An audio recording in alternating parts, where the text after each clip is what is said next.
Hey everyone, it's your friend and colleague Jesse Green, and you're listening to another episode of the Savvy Dentist podcast. Wherever you are, I hope the sun is out, the sky is blue, and it's a glorious day. Here in Canberra, it is raining cats and dogs. It's absolutely teeming down. Now, today, I want to talk to you about a topic that I alluded to last week. You'll remember in the show last week, I mentioned to you at the end that you can have a great team, you can have a great culture, and still not hit your financial goals. So today we're going to be talking about money, and specifically the systems that make hitting your financial goals almost automatic. What if hitting your financial goals was boring? Well, that's good. It should be boring. You know, I have a really strong belief that business is the engine that drives the Australian and international economies, and yet we are asking businesses to do more and more and more. Now, there will be some people who vehemently disagree with me on this, and that's okay. They're welcome to their opinions. But I happen to have a view that business is a force for good and must be a force for good. And yet, governments of all persuasions are taxing and increasing the fees, increasing compliance, and making it harder and harder for business to perform the way it does. With increased government spending, with increased social programs, all very noble in their intentions, someone has to pay for it. And that person or those people are usually the business owners. Now, I like to think of it as a horse. Now, I'm not much of a gambler. I don't know much about horse racing, but I have friends that do, and they'll love nothing more than going to the track and having a punt on the horses. They'll know which horse is running, what their history is, what they've won, what they've lost, and they'll know the likelihood of that horse doing well in this particular race in these particular conditions, and they'll make their bets accordingly. Now, the thing that I never really understood about horses is every time it wins a race, its handicap increases. And what that means is it carries more and more lead in its saddlebag. And Australia's most famous racehorse, Farlap, by the end of his racing career before he was shot, he was carrying huge amounts of lead in its saddlebag. And so the thing is that when the economy or horse starts to underperform, it's often not because it's a bad horse or a bad business. It's because we keep adding imposts to it. Some of those imposts, as I've said earlier, are made by governments. Now, I have strong views around all of that stuff, but equally some of the lead in the saddlebag in a business is placed by the business owners themselves, often unintentionally. And so it's really important to firstly make sure that as a business owner, you are stripping out unnecessary lead, unnecessary expenses, unnecessary complexity, unnecessary compliance costs, all those sorts of things. You've got to make sure you are making your business as lean as possible so that it can run as quickly as it can. The second thing you can do to help you, in that process is to surround yourself with the right people. Having a board of advisors around you, whether it's a business coach, whether it's a financial advisor, whether it's your accountant, whether it's your lawyer, all of those people are there to look at your business and to give you a perspective that you might not have yourself. And it's really interesting, just an external set of eyes can save you thousands and thousands of dollars. And again, just to switch metaphors for a moment, Tiger Woods, when he was at the height of his fame, at the peak of his game, he had 5 coaches. And someone said to him, yeah, Tiger, why all the coaches? And his perspective was, well, you can't see yourself swing. And so in your business, you need to be making sure that you have external eyes on your business so that you are not putting more and more lead in your saddlebags, because frankly, the government puts enough lead in there for you. And as I said, I have my views on that. But as a business owner, you need to be trimming the lead. You need to be getting rid of any inefficiencies and making sure that your business can fly as quickly as possible. Now, I don't want to be unkind, but one of the things that I see talking to lots and lots of dental practice owners is many are too stingy to pay for good advice. They don't want to pay for a good accountant. They don't want to pay for a great financial planner. They don't want to pay for the best legal advice they can get. They don't want to pay for a business coach. And the problem with that is it ends up costing them a whole lot more in the long term. The problem for the practice owner in their mind is they see investing $10,000, $15,000, $20,000 as a lot of money. And it is a decent sum of money. And they might say, well, that's too expensive, or I can do that myself. But the result is that within a year, they could make an additional $50,000, $100,000, $150,000. And I'm reminded of a client that we had a little while ago where he was griping about his coaching fees, and we showed him one little trick with his case acceptance, and it made an additional $50,000 in that week. It was quite remarkable. Yes, that was a great result for him, and maybe that's not going to happen in every practice, but that $50,000 came off the back of a $10,000 or $15,000 investment. So it's a 3 times ROI up front. And of course, that compounds over time. It compounds across his team because now he can teach that same tactic to his team members. And of course, that happens again each week, each month, each quarter, each year. and the revenue compounds and compounds. So rather than seeing advice as an expense, see it as an investment. So what I'm going to challenge you to do is, if you're the sort of practice owner who doesn't want to invest in accountants, lawyers, financial planners, or coaching, it doesn't have to be us, but it could be anyone else.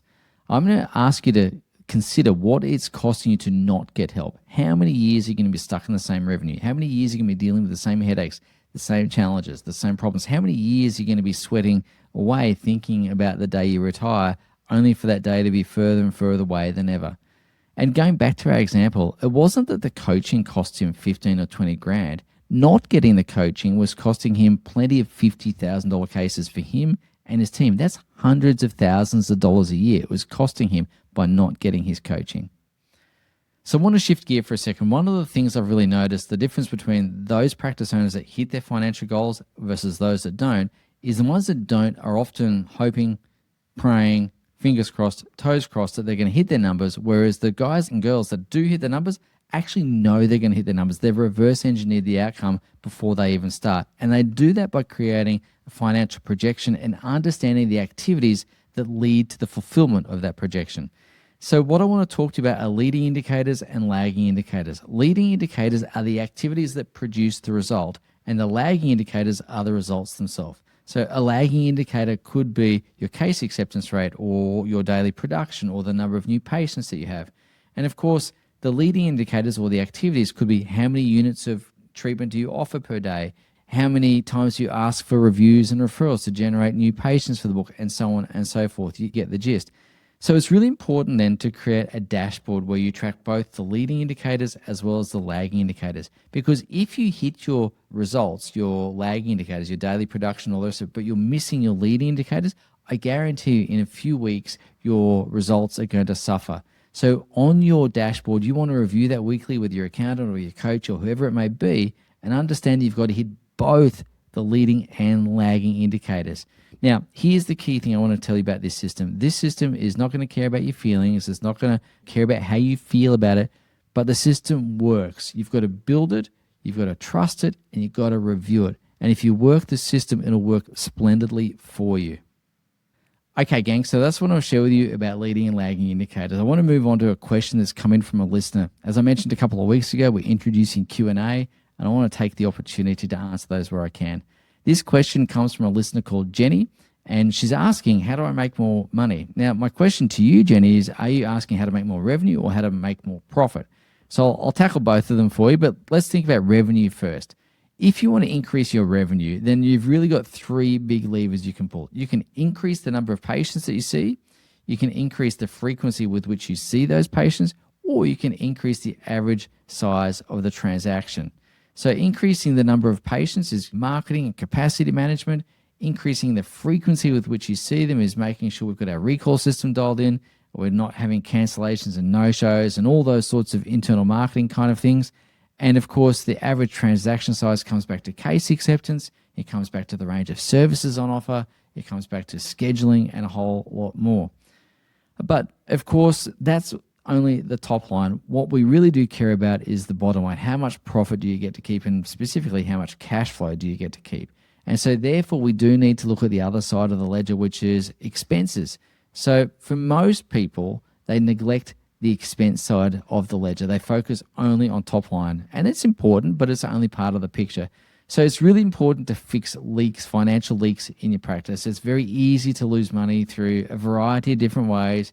No-shows, unbooked care, underdiagnosis, all of those things lead to leaks in profit. Now, sometimes those leaks in profit could be just outbound expenses, but oftentimes it's just lost opportunity and not thinking about things properly. So from a marketing point of view, we spoke about the 3 R's a few weeks ago. Are you recruiting enough new patients to keep that throughput going? Are you retaining them, meaning it takes the pressure off our front-end marketing? If we retain patients, they tend to buy more over time because our relationship with them deepens. And of course, retained patients tend to refer their family and friends, so we tend to grow again. Then, of course, are we reactivating any dormant patients? So again, we've got to look at our marketing systems. And then we need to look at how we're optimizing our day and using our time. Are we being efficient with that? Is our schedule being properly used? Are we using the chair for only things the chair should be used for? Are we using it for ancillary purposes that could be done in the waiting room or reception area? Is our team productive? Are we scheduling appropriately? Are we getting a good revenue per employee? All those sorts of things need to be checked. So while I understand you might be asking, how can I make more revenue, which is important, I'm also going to challenge you to ask yourself, where am I leaking money? What are the obvious leaks and what are the silent leaks in your practice? Because oftentimes you won't have a revenue problem, you'll have a leaking problem. And that's a really important distinction to make. You need to look at both sides there.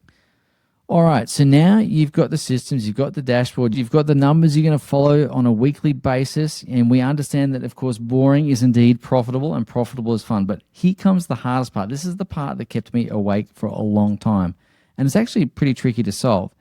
Can you actually trust your team to run your systems while you're not there? Or do you have to look over their shoulder and micromanage? So next week, I'm going to show you the exact tool I use that allows you to trust your team without having to look over your shoulder, without guessing or wondering or hoping it's being done, and it's going to give you the confidence to hand over the system to the team and let them run it on your behalf. So I can't wait to see you next week. Take good care. We'll catch up next time. Bye now. Hey everyone, it's Jesse here. I hope you enjoyed that episode of the podcast.